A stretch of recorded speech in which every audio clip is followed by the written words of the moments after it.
Hey everybody, this is a quick video in case you have a Motorola Moto G30 and you need to do a hard reset, but the screen is locked and you don't have the PIN code. We can actually bypass that screen and get rid of it completely.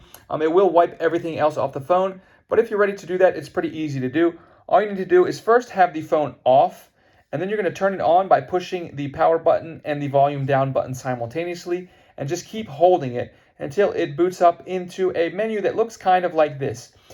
Where you can select start, but you're not going to select start. You're going to use the volume buttons to toggle through to recovery mode and then hit the power button to select it.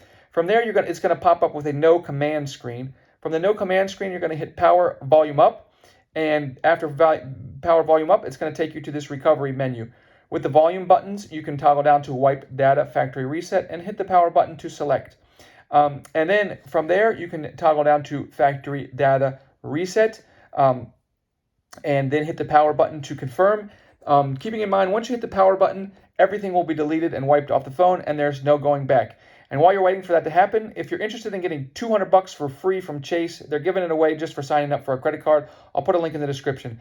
But anyways, once you've done that, once it has erased everything, you can select to reboot the system now, and the phone will turn off and turn back on like it was when it came out of the box.